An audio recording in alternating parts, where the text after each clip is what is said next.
بسم اللہ الرحمن الرحیم۔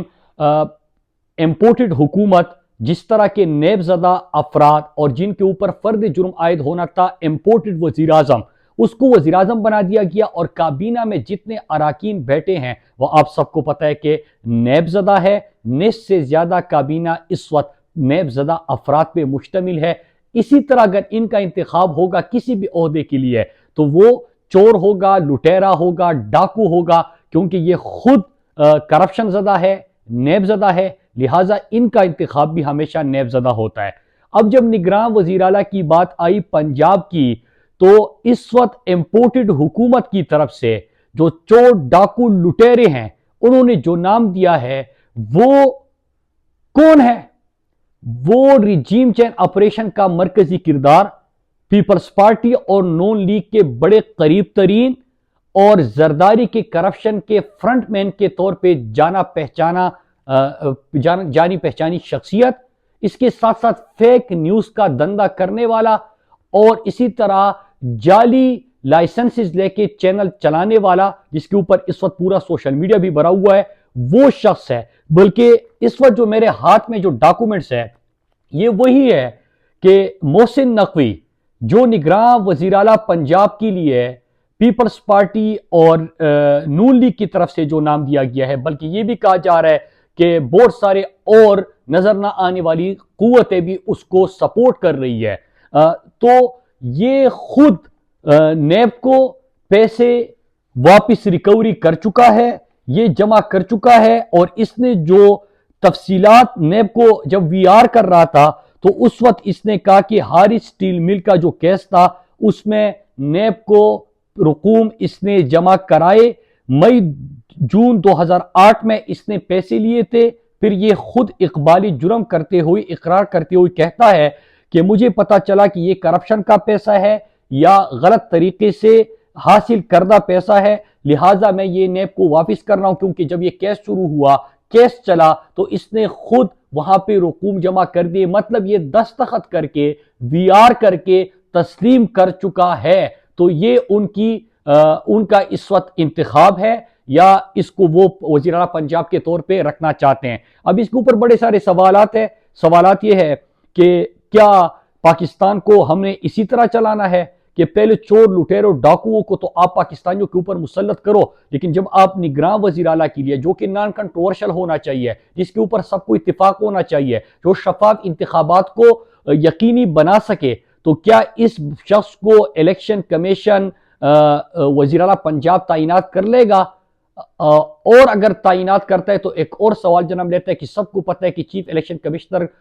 کا انتخاب اس کے پیچھے کون تھا، یہ بات اب کسی سے ڈکی چھپی نہیں ہے، لہٰذا پھر اس کے بعد مزید سوالات بھی جنم لیتے ہیں۔ اب دوسرے ایک چیز کے اوپر میں آپ کو بتانا چاہتا ہوں، کیونکہ امپورٹڈ حکومت جب سے آئی ہے اور ریجیم چین آپریشن پاکستانیوں کے سروں کے اوپر گرا تھا، پاکستانیوں کے اوپر چور اور ڈاکو لٹیروں کو مسلط کر دیا گیا تھا، تو کل ایک اور خبر آپ نے سنی۔ ایک طرف یہ کہ نگران وزیر اعلیٰ کے لیے جو امپورٹڈ حکومت نے جس شخص کا انتخاب کیا ہے وہ نیب زدہ ہے، وی آر وہ کر چکا ہے، وہ دستخط کر کے سائن کر کے تسلیم کر کے پیسے واپس جمع کر چکا ہے، تو اور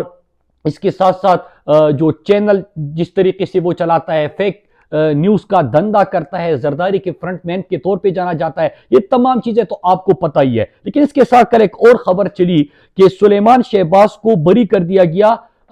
عدم ثبوت کی بنیاد پہ یا عدم شواہد کی بنیاد پہ۔ میں زیادہ تفصیلات میں نہیں جانا چاہتا۔ آپ نے ارشد شریف کے ایف آئی اے میں جو شریف خاندان کا کیس چل رہا تھا، شہباز شریف اور سلیمان شہباز کا، اس کے تمام پروگرام تو آپ نے دیکھے ہوں گے، اور آپ کو پتہ ہے کہ جب بھی ارشد شریف بات کرتے تھے تو ہمیشہ ثبوت کے ساتھ بات کرتے تھے۔ لیکن کل جب میں نے یہ خبر سنی کہ سلیمان شہباز کو عدم شواہد کی بنیاد پہ بری کر دیا گیا، تو میرے ذہن میں صرف ایک سوال آیا کہ کیا یہ چیک اور کیا یہ جو چیک ہے کیا یہ ایف آئی اے کو نظر نہیں آئے؟ میں صرف یہ ارشد شریف کا کلپ آپ کو سناتا ہوں، آپ صرف یہ سنیے، باقی پروگرام میں تفصیلات آپ ارشد کے پروگرام میں دیکھ سکتے ہیں۔ ناظرین یہ چیک دکھاتے ہیں جو کہ سلیمان شہباز کا ہے، تاریخ اس کی ہے